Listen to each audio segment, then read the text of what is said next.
Bank അക്കൗണ്ടുകൾ ഇല്ലാത്ത മലയാളികൾ ഇല്ലെന്ന് തന്നെ പറയാം. ഒരുപക്ഷെ രാജ്യത്ത് മറ്റൊരു സംസ്ഥാനത്തും ഇത്രയധികം ബാങ്ക് അക്കൗണ്ടുകൾ ഉള്ളവർ കാണില്ല. അക്കൗണ്ട് ഉള്ളവരുടെ കയ്യിൽ അല്പം പണം എത്തിയാൽ അതുമായി നേരെ എത്തുക ബാങ്കുകളിലായിരിക്കും.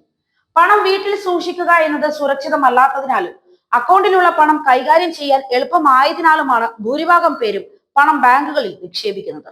പക്ഷേ പണം നിക്ഷേപിക്കുന്നതിന് മുമ്പ് ചില കാര്യങ്ങൾ ശ്രദ്ധിച്ചില്ലെങ്കിൽ കയ്യിൽ ഉള്ളത് കൂടി പോകും.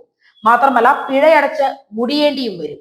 എല്ലാ ബാങ്കുകൾക്കും ബാധകമായ ചില നിയമങ്ങളാണ് മുഖ്യമായും എല്ലാവരും അറിയേണ്ടത്.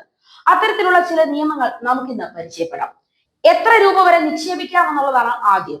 സേവിങ്സ് അക്കൗണ്ട് ആയിരിക്കും ഒട്ടുമിക്കവർക്കും ഉള്ളത്. ഇതിൽ നിക്ഷേപിക്കാവുന്ന തുകയ്ക്ക് പരിധി ഉണ്ടായി എന്ന് ആദ്യമേ തന്നെ മനസ്സിലാക്കണം. സേവിങ്സ് അക്കൗണ്ട്സ് ഉടമയ്ക്ക് ഒരു സാമ്പത്തിക വർഷത്തിൽ 10 ലക്ഷം രൂപ വരെ വരുമാന ഉറവിടം കാണിക്കാതെ നിക്ഷേപിക്കാൻ കഴിയും. അതേസമയം കറന്റ് അക്കൗണ്ടിന്റെ പരിധി 50 ലക്ഷമാണ്. ഈ പരിധി കവിയുന്ന തുക നിങ്ങൾ നിക്ഷേപിക്കുകയും അതിന്റെ ഉറവിടം സൂചിപ്പിക്കാൻ കഴിയാതിരിക്കുകയും ചെയ്താൽ 60% വരെ ആദായ നികുതി അടയ്ക്കേണ്ടതായി വരും.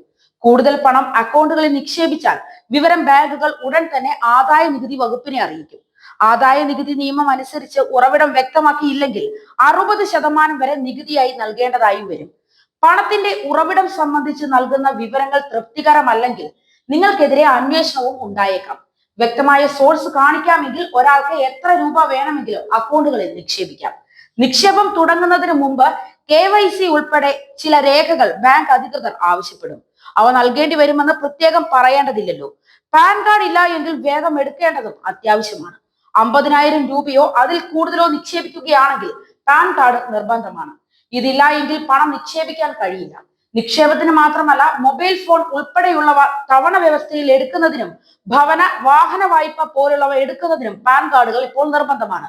ഇനി ഇൻഷുറൻസ്. വീട്ടിൽ പണം ഇരുന്നാൽ അത് സുരക്ഷിതമല്ല. മാത്രമല്ല ചെലവാക്കുന്നത് കൂടുകയും ചെയ്യും. ഇത് പേടിച്ചാണ് കൂടുതൽ പേരും പണം ബാങ്കുകളിൽ നിക്ഷേപിക്കുന്നത്. എന്നാൽ നിക്ഷേപിക്കുന്ന പണം മുഴുവൻ ബാങ്കിൽ സുരക്ഷിതമാണെന്ന് കരുതിയെങ്കിൽ അത് തെറ്റാണ്. നിക്ഷേപത്തിൽ പരമാവധി 5 ലക്ഷം രൂപയ്ക്ക് മാത്രമാണ് deposit and credit guarantee insurance corporation സുരക്ഷ ഉറപ്പാക്കുന്നത്. അതായത് ഏതെങ്കിലും രീതിയിൽ നിങ്ങൾ പണം നിക്ഷേപിച്ചിരിക്കുന്ന ബാങ്ക് പൂട്ടിപ്പോവുകയാണെങ്കിൽ ഉറപ്പായും ലഭിക്കുന്ന തുക 5 ലക്ഷം ആയിരിക്കുമെന്ന് ഓർമ്മിക്കുക.